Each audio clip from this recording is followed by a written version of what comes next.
बिस्मिल्लाहिर्रहमानिर्रहीम। अस्सलाम वालेकुम। आपका दोस्त सलमान हैदर। दुआ है परवरदिगार से कि उसने आपको और आपके अहले खाना को अपनी हिफ्ज़ व अमान में रखा हुआ। वक्त कम है और जल्द से जल्द मैंने इस पूरे थंबनेल को आपके सामने जस्टिफाई करना, तो एक के बाद एक खबरें आपके सामने डिस्कस कर लेते हैं।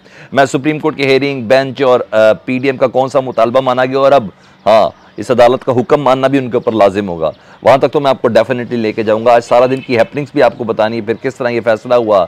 4 जजेस में 2 जजेस ने सुनने से इनकार किया, 2 जजेस को वैसे ही इस बेंच से अलग किया गया। वो सारी कुछ डिटेल्स हैं और बड़ी इंटरेस्टिंग मेरे पास एक्सक्लूसिव डिटेल्स हैं जो मैंने आगे चल के आपको सबसे पहले बताना है। लेकिन पहले हम जरा जनरल अमजद शुएब साहब की गिरफ्तारी से मुतालिक बताएंगे। इस गिरफ्तारी के अंदर क्या पसे पर्दा हकायक हैं और क्या किसको कितना कैसे मैसेज दिया गया है। पाकिस्तान की कौन कौन सी कम्युनिटी, जिसमें सहाफ़ी हैं, जिसमें सियासतदान हैं, जिसमें लाइक माइंडेड लोग हैं, उन सबको कौन सा मैसेज दिया गया है। और तगड़ा मैसेज लाउड एंड क्लियर दिया गया है। वो मुकद्दस गाय के किसी के ना होने का वो जानना बहुत ज़रूरी है। उनको गिरफ्तार कर लिया गया है जी, कोई शक नहीं। एक जनरल साहब की गिरफ्तारी है और बड़ी माजी में बहुत बड़ी कुर्बानियाँ इनकी फैमिली की गैर मामूली गिरफ्तारी है। और लेकिन ये गिरफ्तारी आइंदा के हालात की गम्माजी भी कर रही है। ये हालात किस तरफ जाने वाले हैं ये सबको बहुत ज़्यादा, जी हाँ, बहुत ज़्यादा क्लियर मैसेज भी दे दिया गया, पैगाम भी दे दिया गया। पहले ज़रा मैं वजह गिरफ्तारी बताऊँ, उसके कुछ पॉइंट्स FIR के ना, वो ज़रा ज़रूर आपका जानना ज़रूरी है। कोई इतना बड़ा ऑफेंस नहीं है, कोई इस तरीके का कोई काम नहीं कि उनकी कोई ज़मानत ना हो सके या कुछ ना हो सके। बहरहाल जेल भरो तहरीक का उन्होंने कहा था, एंकर सवाल कर रहा था, उन्होंने कहा कोई फ़ायदा नहीं है जी, और फ़ायदा तब होगा जब इस हुकूमत को एहसास हो, और इस हुकूमत को किसी किस्म का कोई एहसास नहीं हो रहा। और इस पर उन्होंने कहा कि सरकारी मुलाजमीन अपने काम का अगर बाइकआउट कर दें तो हुकूमत को प्रेशर होगा कि यार हम लोग ऊपर गवर्नमेंट पर बैठे हैं और ये नहीं है, तो यही वजह बनी है। एहतजाज करें सरकारी मुलाजमीन, ये सब चीज़ें थी। और साथ साथ उन्होंने एक बड़ा सख्त जुमला बोला था कि खुद परस्त और बेशर्म ऊपर बैठे होते हैं, यानी हुकूमत से मुतल्लिक बोला, और हुक्मरान को कभी परवाह नहीं होती। ठीक है, जेल भरो तहरीक में दरअसल आप अपने लोगों को ही अजियत में मुब्तला कर रहे होते हैं। ये PTI के लोगों को, PTI की क़यादत को कह रहे हैं कि ना आप अपने ही लोगों को अजियत में मुब्तला कर रहे होते हैं, इससे किसी को कोई फ़ायदा नहीं होता। माजी में एक आधी कोई तहरीक कामयाब हुई हो तो अदरवाइज़ कोई कामयाब हुई भी नहीं है। फिर मेज़बानी का इसका मतलब फिर तहरीक ना चलाई जाए, PTI वगैरह लोग घर पर बैठ जाएँ, तो उन्होंने कहा, फिर कहा नहीं, सरकारी मुलाजिम को अगर इस्लामाबाद में कहे कि मैं काम पे नहीं जाना, अगर ये कॉल दे दें कि सरकारी मुलाजिम काम पे ना जाएं या एहतजाज करें, तो हुकूमत पर प्रेशर पड़ेगा। और यही वो जुमला जिसकी बिना पर ये FIR हुई है जी, उकसाया गया जी, और इतनी FIR है। अच्छा, ये ऑफेंस है, उनके मुँह से ये बात गई है, इसको कितना सीरियस लिया गया ये आप इस FIR के अंदर देख सकते हैं, तो हो जाएगी। लेकिन हाँ, पैगाम क्या है ये हमारा ज़रा ज़्यादा ज़रूरी है, और तमाम लोगों को ये पैगाम चला गया जी, अगर हम अपने लोगों को गिरफ्तार कर सकते हैं ना, इसका पैगाम ये है, तो आपकी बारी भी आएगी। ठीक है, अगर हम अपने रिटायर्ड जर्नैल को गिरफ्तार कर सकते तो आपकी बारी आएगी। ये लाउड एंड क्लियर मैसेज है, ये मैं आपको बता दूं। सियासतदानों को, सहाफ़ियों को और जो PTI के लाइक माइंडेड लोग हैं, उन तमाम को ये मैसेज है। तो ये मैसेज आप ज़रा अपने पास संभाल के रख लें, ठीक है, और उसी तरीके से अपनी गुफ्तगू और अल्फाज का इस्तेमाल करें। यही मैसेज है जो मेरा फ़र्ज़ बनता था कि मैं आपको बता दूँ।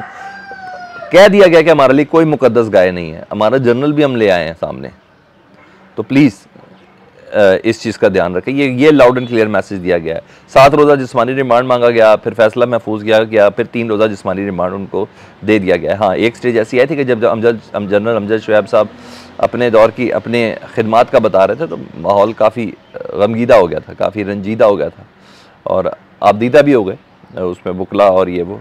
तो बहरहाल आइंदा का हाल है इस गिरफ्तारी में, तो मुझे और आपको इस सब चीज़ का ध्यान भी रखना है।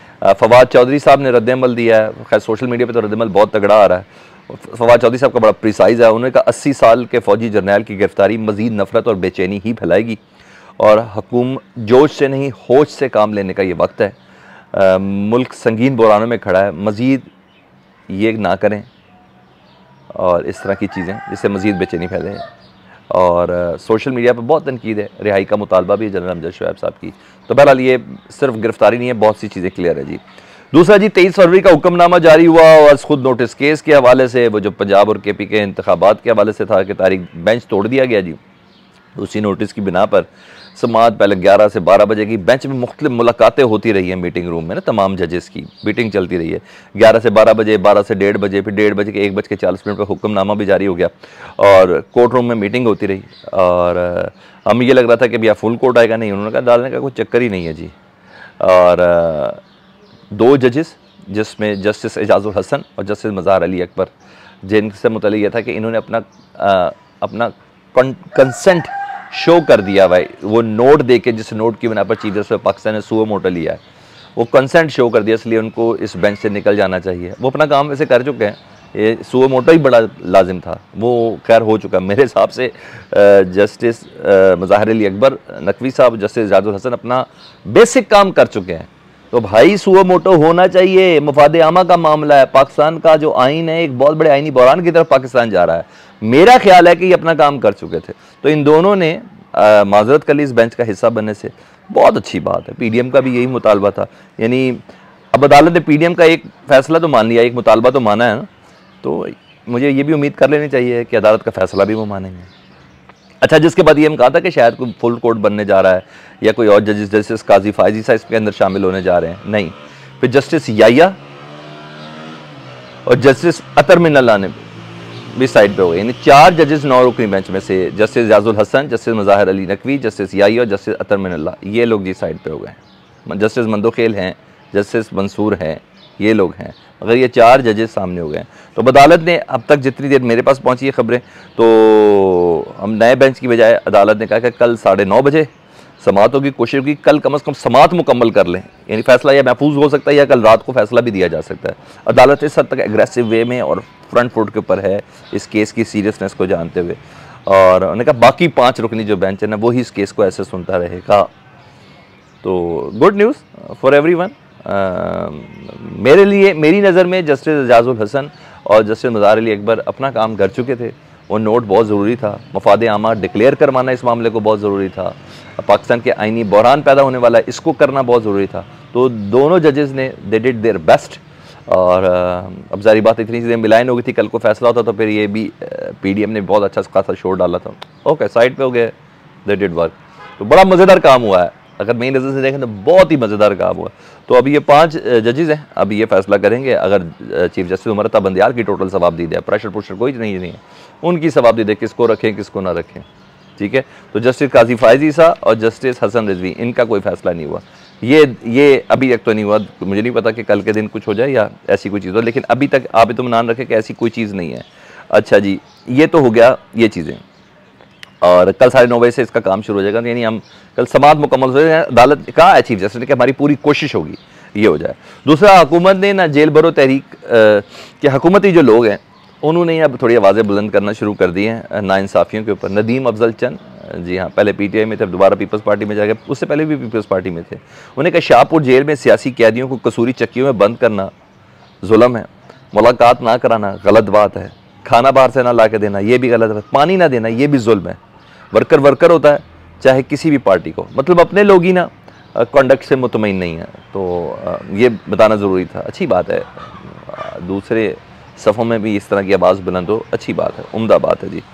अच्छा, दूसरा, इमरान खान साहब की अदालतों में पेशी के हवाले से बता दूं मैं आपको, ये तय है कि वो इस्लामाबाद कल अदालतों के अंदर पेश होंगे, आज रात को या कल सुबह चले जाएँ।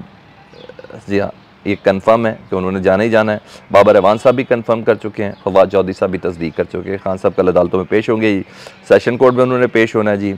अच्छा, बैंकी कोर्ट में उन्होंने पेश होना है, तोशा खाना में फ़र्द जुर्म आयद होनी है। ये सारे केसेस हैं। एक जगह पे रिक्वेस्ट की कि केस को उधर शिफ्ट कर दे, तो उन्होंने कहा नहीं भाई ये नहीं हो सकता, ठीक है। तो इमरान खान साहब पेश हो रहे हैं, लेकिन मैं आपको बताऊं, मुझे नहीं पता कि पीडीएम किस बिना पर कह रही है कि इमरान खान को रिलीफ दिया जा रहा है। इमरान खान को बुलाने के बाद ही जमानत हुई है, हालांकि नून लीग के बेशतर लोगों, जिसमें मैं हमजा शहबाज, सलमान शहबाज और इसाक डार, इन सब को बुलाए बगैर ही हिफाजती ज़मानतें मिली हुई हैं, लेकिन अदालत ने कहा नहीं इमरान खान साहब, आपको रिलीफ, आपको हिफाजती ज़मानत तब देंगे जब आप खुद आएंगे, उसके बाद ही मिली है। मुझे नहीं पता कि अदालत कौन सा रिलीफ है, मुझे तो बल्कि दबाव का तासुर मिल रहा है इन तमाम चीज़ों से, जिस हिसाब से केसेस तवातर से लगी जा रहे हैं और दबाव ले लिया गया है, मुझे तो इसका तासुर मिल रहा है। लेकिन बहरहाल जिसने जिस पैराए पे सोचना है वो उस पैराए पे सोचता रहे।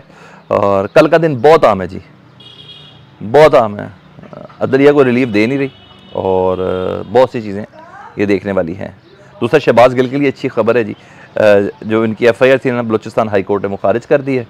और दूसरा इस्लामाबाद में आज सेशन कोर्ट में उनकी सुनवाई थी, बगावत का मुकदमे का ना फ़र्द जुर्म आयद होनी थी, वहाँ भी उनको रिलीव मिल गई, यानी वो भी मुलतवी कर दी गई है। तो शहबाज गिल के लिए भी अच्छी खबर है। ये सब अपडेट्स ही फीडबैक से मुतल्लिक़ दुआ कीजिएगा। ये हफ़्ता मिस नहीं करना आपने, बहुत अहम है।